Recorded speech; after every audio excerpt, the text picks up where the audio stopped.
మన జీవితాలను మనమే ఎన్నుకుని వచ్చాం. ఈ ధ్యాన మహాచక్రానికి రావాలా వద్దా అని మనమే ఎన్నుకున్నాం. ధ్యానం చేద్దామా వద్దా అని మనమే ఎన్నుకున్నాం. ప్రతిదీ మనమే ఎన్నుకుంటాం. ఇవాళ ఏం చేయాలి, రేపు ఏం చేయాలి మనమే ఎన్నుకుంటాం. జీవితం అంతా ఏం చేయాలి అని తెలుసుకుంటాం. మనం ఎన్నుకుంటాం, ఎన్నుకుని దాన్ని అనుభవిస్తాం. గుర్తుంచుకోవాల్సిన విషయం ఏంటంటే ప్రతి దాన్ని మనం ఎన్నుకుంటాము. మనం కోరుకున్నదే మనం చేస్తున్నాము.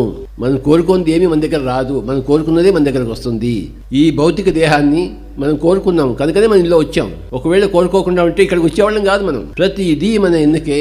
నా వల్ల అవుతుందా కాదా అనుకుంటే మన వల్ల కాదు. నా వల్లనే అవుతుంది అనుకుంటే అవుతుంది. వచ్చే సంవత్సరం ఏం చేయాలో మనమే నిర్ణయించుకుంటాం. మన జీవితానికి మనమే కర్తలము. ఈ జన్మ తర్వాత ఇంకో జన్మ రావాలా వద్దా అని మనమే ఎన్నుకుంటాం. ఇంకా వద్దు అనుకుంటే రాము. నాకు మళ్ళీ జన్మలు కావాలనుకుంటే వస్తాము. నాకు వద్దు అనుకుంటే రాము. అంతా మన ఇష్టమే. ఈ జన్మలో మనం ప్రపంచం అంతా తిరిగి ధ్యానం చెప్తామని అనుకున్నాం, అది మనం చేస్తున్నాం. మనకు అన్ని చోట్ల పిరమిడ్లు కావాలి, అందరూ శాకాహారులు కావాలి, అందరూ యోగులు కావాలి అని ప్రణాళిక తీసుకునే మనం వచ్చాం. ఊరికే ఏదో పర్యాటక కేంద్రం లాగా టూరిజం డిపార్ట్మెంట్ లో రాలేదు. మనం ఏదో చూసిపోదామని రాలేదు, చేసిపోదామని వచ్చాం. మన వల్ల ఒక్కడు బాగుపడినా మనకి ఎంతో గొప్ప అదృష్టం. మనకి అలాంటి ఇంతమంది ధ్యానం చేస్తున్నారంటే ఎంతో గొప్ప విషయం చెప్పండి.